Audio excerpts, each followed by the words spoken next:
Hello everyone, welcome back to my channel. কেমন আছো তোমরা সবাই? আশা করছি সবাই খুব ভালো আছো। তো বেশ কিছুদিন ধরে আমার ভিডিও দেওয়া হয়নি সেরকম। তো আজকে অনেক দিন পর তোমাদের সামনে একটা রেসিপি নিয়ে চলে এসেছি। তো আশা করছি তোমাদের খুব ভালো লাগবে রেসিপিটা। বানিয়ে আমার খুব ভালো লেগেছে, তাই তোমাদের সাথে শেয়ার করলাম। আজকে আমি আম দিয়ে কেক বানিয়ে দেখাবো তোমাদেরকে, মানে ম্যাঙ্গো কেক বানিয়ে দেখাবো। তো ভিডিওটা লাস্ট পর্যন্ত দেখো, আশা করছি তোমাদের অবশ্যই ভালো লাগবে।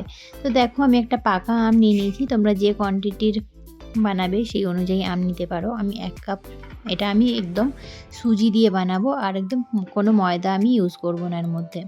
তো দেখো, একটা আমি পাকা আম নিয়ে নিয়েছি, ওটাকে ভালো করে আমি কেটে নেব। এবারে এর মধ্যে আমি 1/2 কাপের মতো দুধ অ্যাড করব। তো এবারে 1/2 কাপের মতো দুধ অ্যাড করে এটাকে ভালো করে গ্রাইন্ড করে নেব, যাতে স্মুথ পেস্ট হয়ে যায়। এর মধ্যে যেন কোনো লাম্পস না থাকে, এটা আপনাকে ধ্যান রাখতে হবে। দেখো, এটাকে স্মুথ পেস্ট বানিয়ে নিব একটা ভালোভাবে, বেশ কিছুক্ষণ ধরে এটাতে গ্রাইন্ড করতে হবে।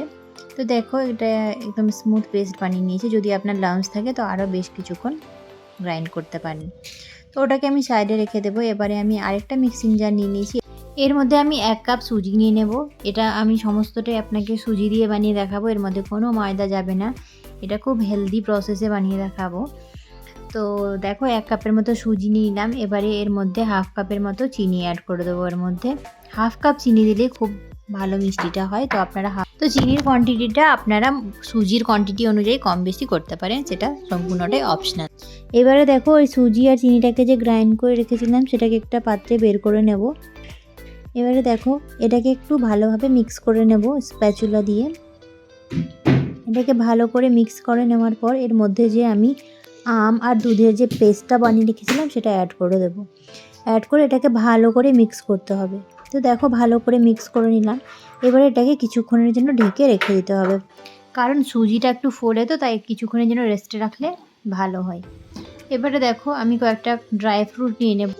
5-6টার মতো কাঠবাদাম নেব, 3-4টার মতো কাজু, আর কয়েকটা পিস্তা বাদাম নিই। বেশি ড্রাই ফ্রুট দিলে আমার ভালো লাগে না, তাই আমি কমই ড্রাই ফ্রুট ইউজ করেছি। আপনারা যদি ভালো লাগে তাহলে আরও কিছু ড্রাই ফ্রুট অ্যাড করতে পারেন, যেমন ওয়ালনাট, টুটি ফ্রুটিও ওর মধ্যে আপনি অ্যাড করতে পারেন। তো এটাকে ভালো করে কেটে নেব ড্রাই ফ্রুটগুলোকে।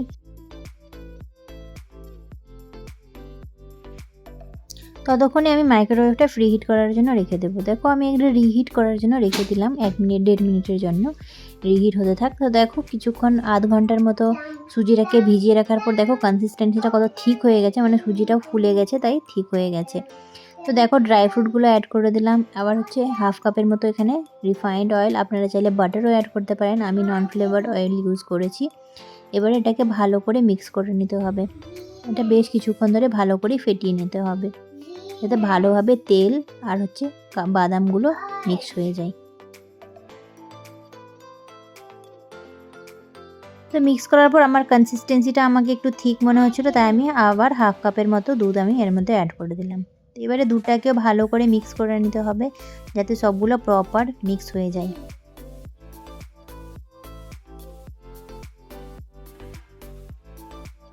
তো এটাকে ভালো করে ফেটিয়ে সাইডে রেখে দেবো। এবারে দেখো, একটা মোল্ড নিয়ে নিলাম, কেক বানানোর মোল্ড নিয়ে নিলাম। এর মধ্যে আমি রিফাইন্ড অয়েল দিয়ে দেব 1 চামচের মতো। এবার এটাকে ভালো করে তেলটাকে গ্রেস করে নিতে হবে চারিদিকে, যাতে কেকটা লেগে না যায়, তাই জন্যই। এবারে সেই ব্যাটারের মধ্যে 1 table spoon baking powder use করে দেবো। এটাকে ভালো করে মিক্স করে নিতে হবে। এটাকে ভালো করে যাতে মিক্স করা হয় যেন, আর মিক্স করার সঙ্গে সঙ্গে আমাকে মোল্ডের মধ্যে ট্রান্সফার করতে নিতে হবে। তো মোল্ডের ওপরে তো আমি নিচে তো তেল লাগিয়েছিলাম, উপরে একটা বাটার পেপার দিয়ে আরও ওর উপরে তেল লাগিয়ে নিলাম, আর যে ব্যাটারটা বানিয়ে রেখেছিলাম সেটাকে ট্রান্সফার করে দেব মোল্ডের মধ্যে।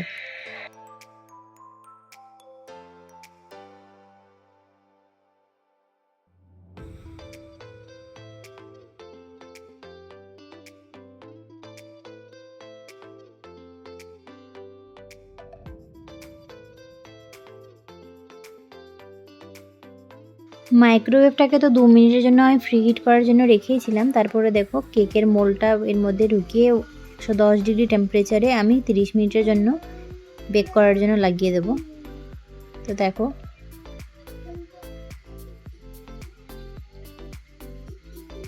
তো 30 মিনিট পর দেখো ফুলে গেছে এরকম। আমি একটা চাকু ঢুকিয়ে চেক করে নেব যে হয়েছে কি না। তো দেখো, একটা চাকু ঢুকিয়ে দেখলাম এ দেখো ক্লিন আসেনি, যদি ক্লিন আসে তাহলে হয়ে গেছে, এখনও হয়নি, বাকি আছে। তো 120 ডিগ্রি টেম্পারেচারে 30 মিনিটের জন্য আবার রেখেছিলাম। তো দেখো আমার কেক পারফেক্ট রেডি হয়ে গেছে। যেহেতু আমি এর মধ্যে কোনো ময়দা কোনো ডিম অ্যাড করিনি, তাহলে তাই মানে একটু ফুলেছে কম, কিন্তু টেস্টটা দারুণ হয়েছে। আর উপরের কালারটা দেখো কত উপরে যে লেয়ারটা হালকা হালকা ক্রাঞ্চি ছিল, মানে খুব দুর্দান্ত কেকটা রেডি হয়েছে। তো আপনাদের যদি ভালো লাগে তাহলে অবশ্যই ট্রাই করে দেখতে পারেন একবার। খুব সুন্দর হয়েছিল কেকটা খেতে।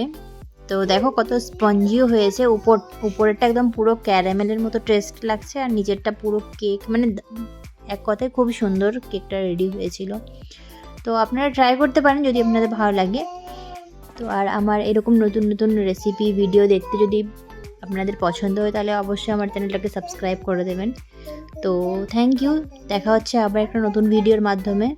সবাই খুব সুস্থ থাকেন, ভালো থাকেন আর পজিটিভ থাকেন।